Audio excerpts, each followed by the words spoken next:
Welcome to Start to Finish Motherhood, a podcast for those thinking or already single mothers by choice, just looking for practical advice for navigating life's relationships. When you decide to have children on your own, it doesn't mean that you're completely alone. I'm Aisha Jenkins, and I'm partnering with you every step of your journey. So, hi, everybody.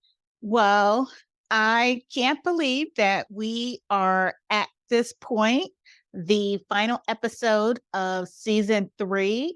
And this season has just been a roller coaster ride of good things that have been going on, closing of one chapter, opening up another chapter, doing brave things because we're all able to do scary things and brave things. And I'm just super excited about this next chapter.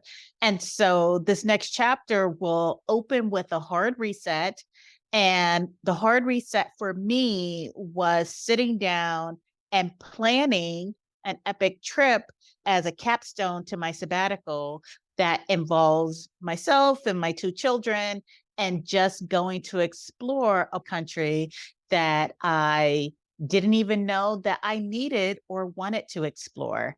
And so let's jump into this episode. I am here today with a solo episode, and this has been a real trip for me. It's been a wonderful journey, and I am flying by the seat of my pants. And it's funny, once I dated a guy, and we were talking about how to live an extraordinary life. And one of the things that we agreed on was that in order to live an extraordinary life, you had to surround yourself with people who thought the extraordinary was possible. I am one of those people who, yes, I follow the rules, but I also believe that there are times when the rules don't always apply and you have to throw caution to the wind in order to live an extraordinary life, a memorable life, and some experiences you have to have so that you can guide other people into living an extraordinary life. So you have to know people who believe in limitless possibilities. And so being a single mother by choice was one of those leaps. Actually, since the time I was 13, I've been taking a lot of these leaps where, yes, there is a prescribed path that one should take. And then there is the path of least regret, the path of an extraordinary life. And that means sometimes just kind of throwing caution to the wind and trusting yourself and your path in life. And so here I am today with everything that has gone on this year. It's funny because I still knew that this was going to be the year for us to do a major international trip together with my girls. Last year, when I started Start to Finish Motherhood. Actually, let me take a step back.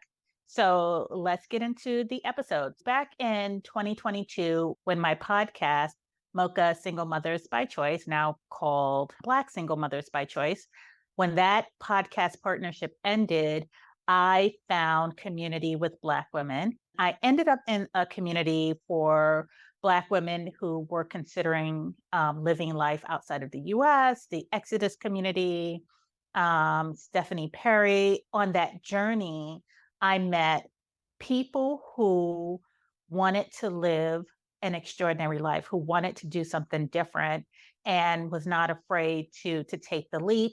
And then you had people who have already taken the leap and were guiding other folks through what this could potentially look like. And so I was so grateful that I found that community. Now, my journey is not exactly the same as theirs because I wasn't looking at exiting the US at the time. I was looking for taking an epic vacation and spending time abroad with my children. I still hold out hope that I might get an opportunity to live and work abroad, But right now, my kids are still young, and I'm not sure if that ship has sailed. But I will say that I have been fortunate to have had work experiences that took me abroad, which gave me lots of different perspectives on global interconnectivity of people and humanity. And so that has always been something that I felt that travel does for people. I think that there's a particular way to travel in order to get all of that goodness and those things that at least matter to me. I wanted my children to have those experiences. I wanted them to be global citizens, and I wanted to be the person to teach them how to travel and how to travel respectfully and how to just enjoy the goodness of people as you're traveling. And so last year I was in community with women who do big things, and I had to write all of this down. So I knew that this year I wanted to take a sabbatical. So 2023, I talked to my then company. I said, I want to take a sabbatical, 6 weeks working in another country. Is this possible? And they agreed. So at the time, I was working. And so that was my plan. Now, I knew that 2024 was going to be a big year for me and my family because I had a house that I was putting on the market. I knew that my youngest would be aging out of daycare, so that would look differently. I didn't have to have her in daycare for the summer in order to hold her spot, so it would be optional. I wasn't 100% sure if we would be able to do it once my daughter had an IEP, because I think that there's something you have to do with summer. But this year she got a glowing report, so we don't have to do that. I knew that there was a lot of good things to look forward to. And I still feel that way in 2024. I feel that the things that have happened with me shifting jobs and selling the house and just kind of going through some experiences, but I think the journey of my life, I had to go through these things in order to be the parent who guides my children into making certain choices as they become adults. This year turned out a bit different, but I still feel that it is the path that I'm meant to be on. I've always managed to make good on strange situations that I found myself in and come out even better and stronger on the other side. So in 2024, I had my 48th birthday. 2024 came in like a lion. And my birthday is in the earlier part of the year. I had done a lot of things already to choose myself. This was the last stand, I guess, in choosing myself and choosing to put my mental health first. I took the leap. Before I took the leap, I needed to secure some things for my family first. But with everything that was going on, I knew that I still wanted to take an epic trip and a sabbatical. And this time, there was no real bounds on my time, except that it needed to happen by between the end of the school year and the start of the new school year. Because with my youngest going into kindergarten, there's a lot that happens in the week and a half before school. So that kind of really helped me to narrow down my time frame. And so going through what I went through in the first quarter of the year, I realized that a lot of the safety nets that we have in this country do not work for people who are Black and people who are Black and women. And our mental health system is a joke. And so, I mean, I could have died on my feet and no one would have noticed, and that I was asking for help. And then when I did ask for help, the answer was no. I have a commitment to be in the right state of mind for my children and for myself. And so I took the leap. When I started out as a single mother by choice, I told somebody that my decisions are really easy for me because there are 5 priorities that are important. And they are roughly my top priorities are me, my children, my estate, my chosen family. Those priorities still held during this period that I went through. My mental health was in jeopardy, so I took control of that. I needed to make sure that my girls were okay, so I made sure that my family was straight. My estate planning, I'm currently in the midst of that. Living life with least regrets and surrounding myself with my chosen family, people who love and support me. And those things still, they're innate to who I am. And so they just still held true. And so one of the things I wanted to do with my estate plan was this year was to sit down with a financial planner. That is a commitment that I held on to through everything. So scheduled time with my financial planner. But when I sat down, I laid out all the financial facts. But one of the things that was a non-negotiable was that we were taking this epic trip. And however we needed to figure out how to fund it, we would fund it. And so with that decision made, I told her that I would feel extremely sad if, with everything that happened, that we would not be able to take this trip.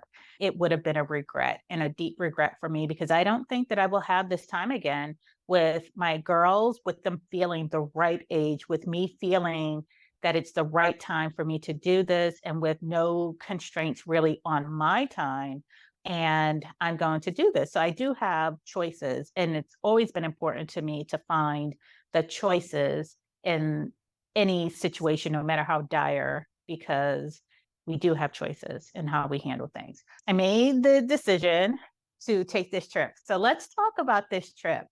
And I am so excited. Initially last year, when I started planning to take a sabbatical, I thought we're going to Portugal. It was set. We were going to Portugal. I was probably going to meet up with my donor sibling mom, and we were going to go to Portugal. And somewhere along the line, that changed. And I think when finances became a real issue, I needed to buckle down and decided if this was going to be the only trip that I do before my kids get into high school, how do I want to do this? And so I sat down and thought about the people in my life, and I realized that I owe somebody a trip. I owe myself a vacation. So I thought I'd be going to Portugal. And then I started having conversations with my kids and my oldest daughter about my trip to Bali.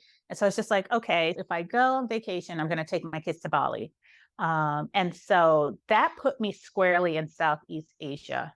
And then when I started looking at flights, I was like, oh, okay, to get to Bali, there's a layover in Qatar. And so I was just like, okay, I have a friend in Qatar. Let me see if I can make a trip within a trip and go see him, since he's come to the States twice to see me when each of my kids were born.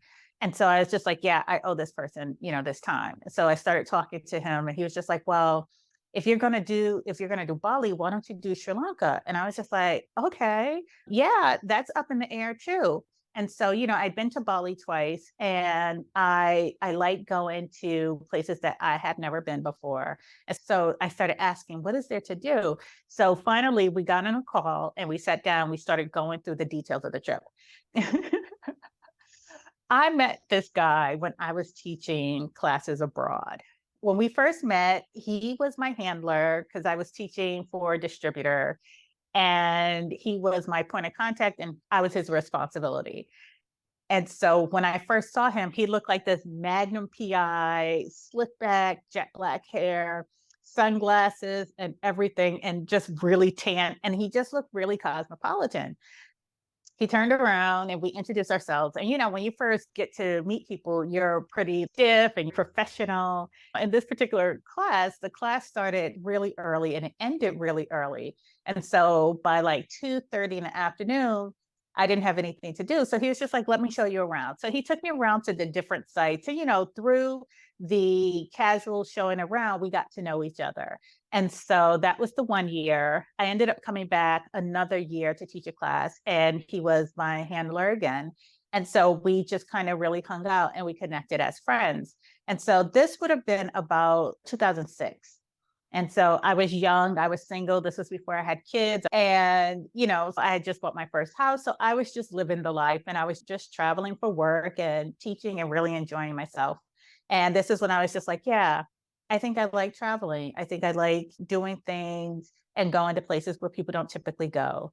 And so we have been friends since 2006, and we really got to know each other. WhatsApp, social media has all been a great thing and a great opportunity. We've had some really in-depth conversations. He's come to visit me and my family in the States a couple of times. And so we just had some really good conversations. We've weathered job changes. We've weathered me going through my single mother by choice journey.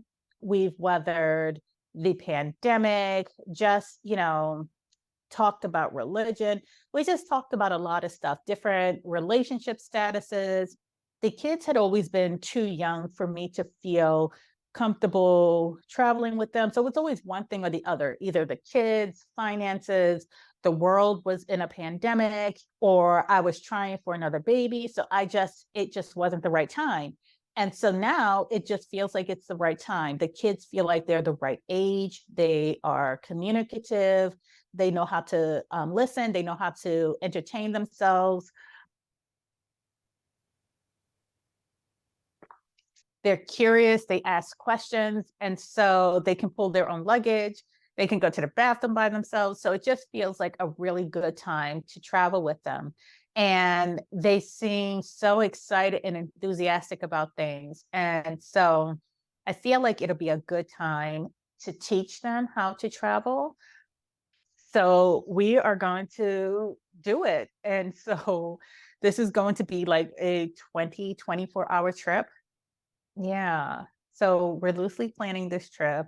I started planning at the beginning of the week. So at first he was like, yes. So you're first going to come into the city and enjoy the nightlife and enjoy the city life. You like to drink, you like to eat, go to these different restaurants, blah, blah, blah. And then we'll go into the middle part of the country where we'll do some hiking, and you can go to the tea plantations, and then we'll go to the beach and we'll do all this stuff. And so I was like, you're cute, but what are the kids going to do? We need kid friendly stuff. Like, are there any parks, zoos, botanical gardens, aquariums?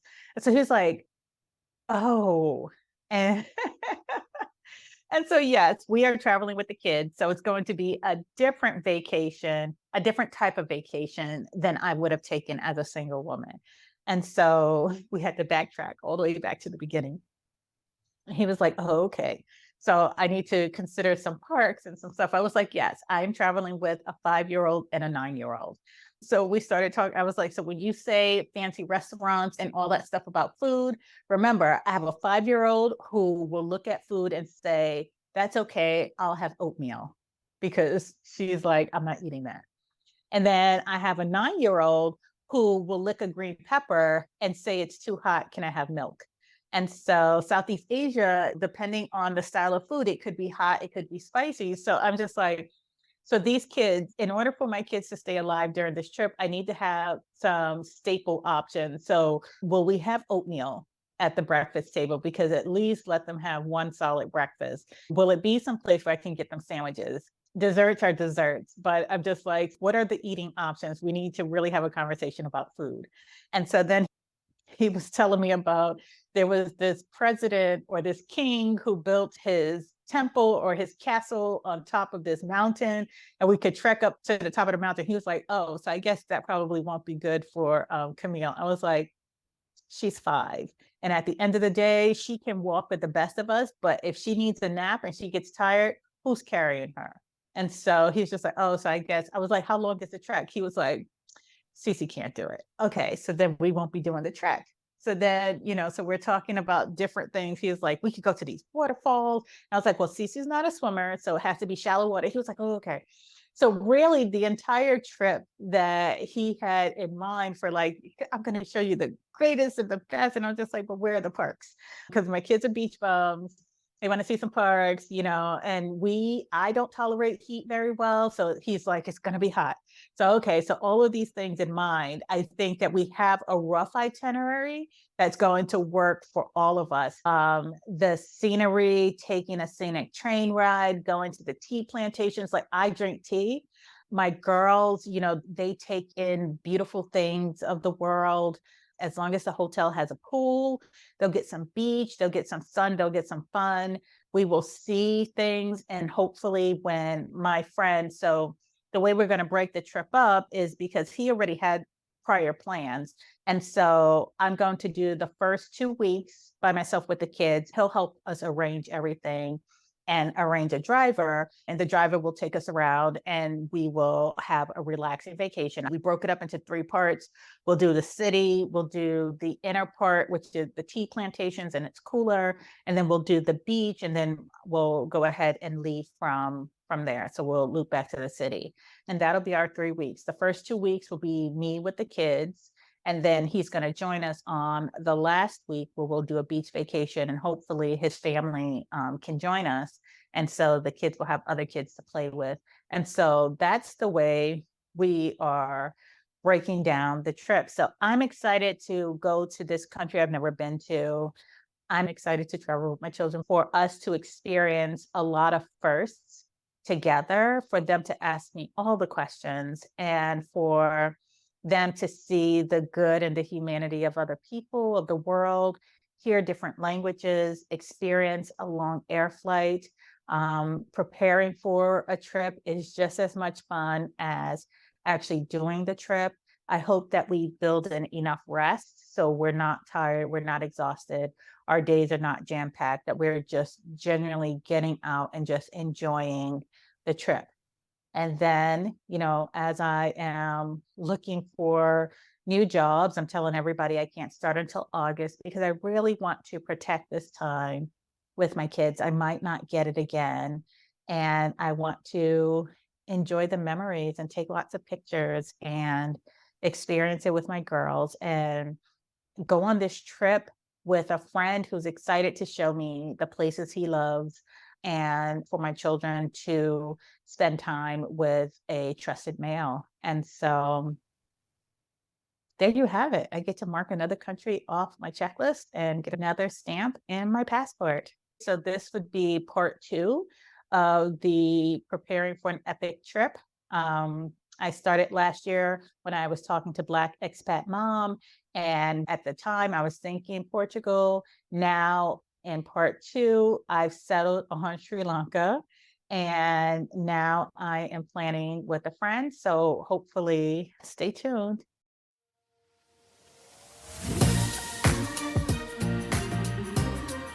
Thanks for listening to Start to Finish Motherhood with Aisha. If you want to keep the conversation going, follow Start to Finish Motherhood on Instagram, or email me at aisha@starttofinishmotherhood.com. If you love this episode, please share it with anyone who's thinking of becoming a single mother by choice, anyone who's already parenting as a single mother by choice and just looking for advice on navigating it all, or a friend or family member who's looking to support someone else's single mother by choice journey. Until next time, bye now.